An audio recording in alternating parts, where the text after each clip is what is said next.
Subscribe कीजिए civil engineer FBH channel को और बेल आइकन को प्रेस कीजिए ताकि आपको पता चल जाए जब मैं अपनी नई वीडियो अपलोड करता।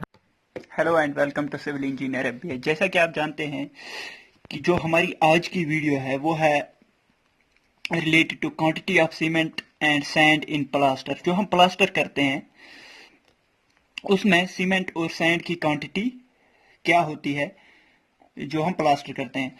तो हमारे जो बेसिक्स है, जो बेसिक्स हमें याद रखने हैं इसके बारे में कैलकुलेशंस करने के लिए, वो है डेंसिटी ऑफ सीमेंट। तो हमें पता ही है 1440 kg पर मीटर क्यूब होता है, और डेंसिटी ऑफ सैंड जो होता है वो 1400 से 1550 तक आ जाता है। तो हम 1500 जो ले लेते हैं वो ले लेते हैं कैलकुलेशंस के लिए डेंसिटी ऑफ सैंड। तो अब हम देखते हैं कि प्लास्टर दो टाइप का होता है। एक तो होता है इंटरनल प्लास्टर, दूसरा होता है एक्सटर्नल प्लास्टर। जो इंटरनल प्लास्टर होता है उसकी थिकनेस जो होती है वो 12 mm की लगाते हैं हम। थिकनेस हम इंटरनल प्लास्टर की 12 mm की थिकनेस लगाते हैं। अगर हम मीटर्स में कन्वर्ट करेंगे तो वो आ जाएगा 0.012 मीटर। और जो रेशियो होता है इंटरनल प्लास्टर का वो होता है जनरली 1:6 का रेशियो ले लेते हैं। 1 सीमेंट और 6 जो होता है सैंड का प्रोपोर्शन होता है। और ऐसे ही होता है एक्सटर्नल प्लास्टर, जो हम आउटसाइड बाहर की तरफ से प्लास्टर करते हैं। उसकी जो थिकनेस होती है वो जनरली 19 mm होती है। तो हम कैलकुलेशन के लिए 20 mm कंसिडर करते हैं। 20 mm अगर हम उसको मीटर्स में कन्वर्ट करेंगे तो वो आ जाएगा 0.02 मीटर्स। और जो रेशियो होता है, रेशियो भी 1:4 का होता है। 1 सीमेंट और 4 होता है सैंड का रेशियो। क्योंकि जो एक्सटर्नल प्लास्टर होता है वो ज्यादा एक्सपोज्ड रहता है, जो एनवायरमेंटल हीट की तरफ एक्सपोज्ड रहता है, जो मॉइस्चर की तरफ एक्सपोज्ड रहता है। इसीलिए जो है रेशियो 1:4 होता है। और इंटरनल प्लास्टर का जो होता है 1:6 होता है। अब हम सीधे आ जाते हैं कि हम इंटरनल प्लास्टर की ये कैलकुलेशन करते हैं। और एक्सटर्नल प्लास्टर का आपको खुद समझ में आ जाएगा कि एक्सटर्नल प्लास्टर का कैलकुलेट कैसे करना है। हम ले लेते हैं 1 मीटर स्क्वायर का एरिया लेंगे हम। 1 मीटर स्क्वायर का एरिया 1 मीटर इंटू 1 मीटर। और जो हमें पता है इंटरनल प्लास्टर की थिकनेस जो होती है वो होती है 0.012 मीटर। अब हम निकालेंगे 1 मीटर स्क्वायर के लिए हमें वॉल्यूम ऑफ वेट प्लास्टर कितना चाहिए। वॉल्यूम ऑफ वेट प्लास्टर कितना चाहिए वो होगा 1 मीटर इंटू 1 मीटर ये वाला इंटू करेंगे, ये हो गया length into breadth into thickness of plaster. Thickness of plaster है 0.012। तो ये आ जाएगा 1 मीटर इंटू 1 मीटर इंटू 0.012। वो आ जाता है 0.012 मीटर क्यूब।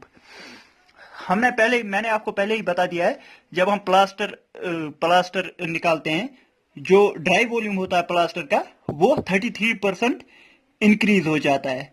क्योंकि जो हमारे पास अगर हमारा ड्राई कंडीशन में होता है सीमेंट और सैंड, जब हम उसमें वाटर ऐड करते हैं तो उसका वॉल्यूम डिक्रीज हो जाता है। इसीलिए हमें जो क्वांटिटीज निकालनी होती है वो ड्राई कंडीशन में निकालनी होती है। हमें ड्राई कंडीशन में पता होना चाहिए कि हमें कितने केजीज को मिक्स करना है सीमेंट के साथ, तो हमारा जो इतना मीटर क्यूब का वॉल्यूम ऑफ प्लास्टर आ जाएगा वेट कंडीशन में। तो हमें क्या करना है 33% इंक्रीज करना है ड्राई वॉल्यूम ऑफ प्लास्टर निकालने के लिए। तो हम करेंगे 33% इंक्रीज इनटू जो हमारा अभी वॉल्यूम आया था, वॉल्यूम ऑफ वेट प्लास्टर, वो आ जाएगा 0.01596 metre cube. Volume of dry plaster हमारा आ गया ये। अब हमें क्वांटिटीज निकालनी है। क्वांटिटी ऑफ सीमेंट निकालेंगे, ऐसे ही फिर क्वांटिटी ऑफ सैंड निकालेंगे। पहले हम निकालेंगे मीटर क्यूब में क्वांटिटी ऑफ सीमेंट क्या आ जाएगा। Both are proportion of cement divide by total proportion into dry volume of plaster.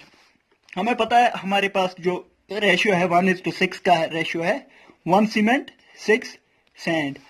तो वो आ जाएगा, प्रोपोर्शन ऑफ सीमेंट आ जाएगा 1 और टोटल प्रोपोर्शन आ जाएगा 6 + 1, वो आ गया 7 इंटू करेंगे ड्राई वॉल्यूम ऑफ प्लास्टर जो हमारा आ गया 0.0159 आ जाएगा 0.0159 डिवाइड बाय करेंगे 7 तो आ गया हमारा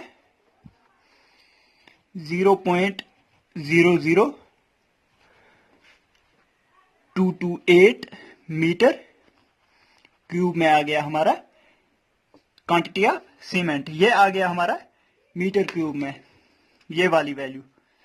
इतना मीटर क्यूब का हमें सीमेंट चाहिए। अब अगर क्यूबिक फीट में निकालेंगे, क्यूबिक फीट में मैंने आपको पहले ही बता दिया है 1 मीटर क्यूब होता है 35.314 क्यूबिक फीट। तो हम वॉल्यूम ऑफ मीटर, वो होता है क्यूबिक फीट में volume in metre cube into 35.314। Volume in cubic metre हमारा है 0.00228 इंटू करेंगे 35.3147 0.00228 इंटू 35.3147। ये आ गया हमारा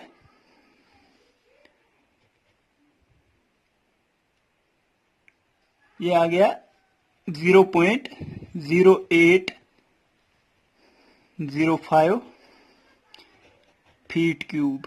ये इतना आ गया, इतने फीट क्यूब आ गया।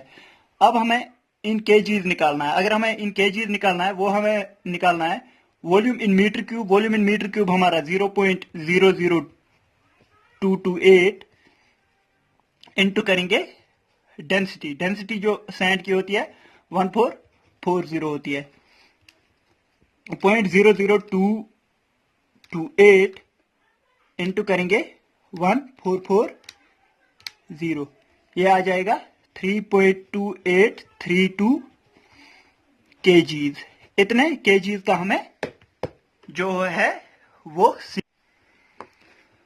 तो अब हम निकालते हैं quantity of sand. Quantity of sand निकालते हैं हम, पहले ही निकालते हैं हम मीटर क्यूब में। मीटर क्यूब में निकालने के लिए हमें फार्मूला पता है, proportion of sand divide by total proportion into dry volume of plaster. Dry volume of plaster हमें पता है 0.01596 जो है। प्रोपोर्शन ऑफ सैंड हमारे पास पता है रेशियो 1:6 का रेशियो है। 6 जो है प्रोपोर्शन ऑफ सैंड है। टोटल प्रोपोर्शन 6 + 1 7 आ गया। 6 डिवाइड बाय 6 + 1 7 इंटू 0.0159 करते हैं हम। 6 into 0.0159 into equal to divide by करेंगे 7। तो हमने निकाल लिया, ये आ गया हमारा 0.01362 मीटर क्यूब में। 0.01362 मीटर क्यूब में आ गया हमारा सैंड का जो सैंड की क्वांटिटी मीटर क्यूब में। अब अगर हमें निकालना है क्यूबिक फीट्स में, क्यूबिक फीट्स में मैंने आपको बता दिया है पहले ही 35.314 मल्टीप्लाई करना होता है। जो वॉल्यूम हमने मीटर क्यूब में निकाला उसको 35.3147 जो करना होता है, मल्टीप्लाई करना होता है, क्योंकि 1 मीटर क्यूब होता है 35.3147 फीट क्यूब। तो हमारा वॉल्यूम इन मीटर क्यूब में आ गया हमारा 0.01362 इंटू करेंगे 35.3147। जब हम इसको मल्टीप्लाई करेंगे 0.1362 इंटू करेंगे 35.3147 मल्टीप्लाई कर दिया तो हमारा आ गया 0.4812 फीट क्यूब। इतने फीट क्यूब आ जाएगा हमारा क्वांटिटी ऑफ सैंड। अब अगर हमने केजीज में निकालना है, केजीज में निकालना है तो volume in metre cube into करेंगे density. Volume in metre cube हमारा आ गया 0.01362 इंटू करेंगे डेंसिटी। मैंने आपको पहले ही बता दिया है, डेंसिटी हम कैलकुलेशंस के लिए 1500 केजी पर मीटर क्यूब ले लेंगे। इंटू करेंगे 1500 तो आ जाएगा 0.01362 इंटू करेंगे 1500 तो ये आ गया 20.43 kg ऑफ सैंड हमें चाहिए। अगर हमें 1 मीटर इंटू 1 मीटर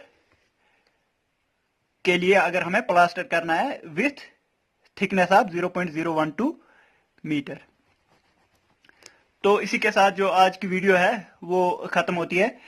तो मैंने इससे पहले भी 1-2 वीडियोस बनाई हैं इसके बारे में, quantities of cement sand and aggregate in concrete और quantity of cement and sand in brick work, जो मैंने पहले बता दिया है। मोटार में जो निकालना होता है वो मैंने पहले ही वीडियोस बना दिए हैं, उनका लिंक मैं डिस्क्रिप्शन में दे दूंगा। अगर आपको वो वीडियोस भी देखनी है तो उनका लिंक डिस्क्रिप्शन में दे दूंगा। थैंक यू दोस्तों वीडियोस को देखने के लिए, और शेयर करते रहिए अपने दोस्तों के साथ वीडियोस को। Thank you.